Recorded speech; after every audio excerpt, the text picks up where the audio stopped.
Ça, c'est un iMac G5 de 2006 et aujourd'hui, on va tenter de le réparer.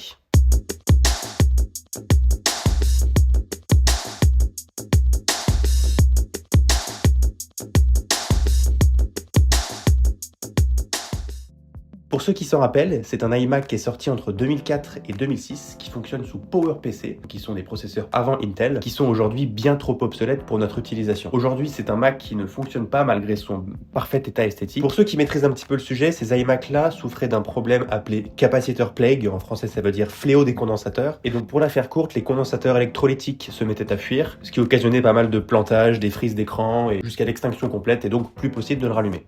Donc comme je disais, on va tenter de le réparer. J'ai commandé une vingtaine de condensateurs. Sur ces condensateurs à remplacer, il y en a 20 de 6,3 volts 1800 microfarad et 5 de 16 volts et de 1000 microfarad.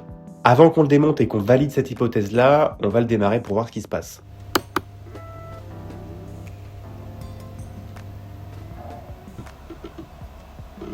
On n'a donc absolument rien qui se passe, on a bien le témoin qui est allumé, on entend le disque dur tourner, pas de ventilateur, rien de tout ça, donc il n'y a plus qu'à démonter. Bon allez, on l'emmène sur la table d'opération. C'est pas léger par contre.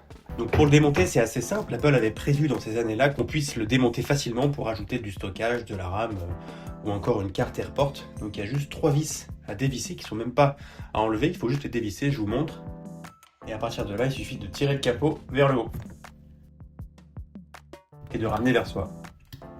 On se rend compte que tout était plus ou moins accessible, hein. Le disque dur qui est ici, la mémoire RAM qui est ici, on avait la carte AirPort qu'on pouvait enlever d'une simple tirette, disque SuperDrive, les 2 ventilateurs, le processeur, l'alimentation, dont tout est remplaçable. Donc je pense que vous commencez à apercevoir le problème qu'on retrouve sur ces Macs là. On peut voir qu'il y en a qui sont gonflés, d'autres qui fuient.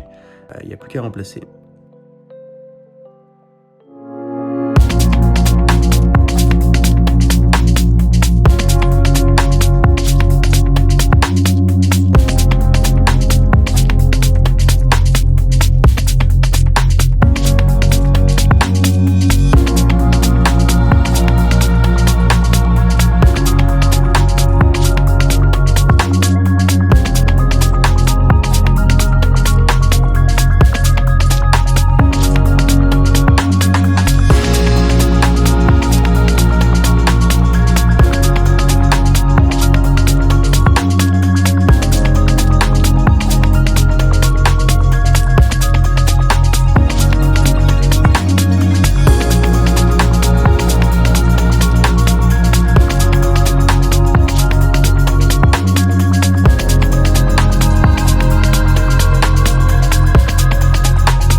Ça y est, c'est le moment de le démarrer. En tout cas, je viens de faire la réparation. Ça s'est plutôt bien passé. Ça a pris beaucoup de temps. Il n'y a plus qu'à voir s'il démarre.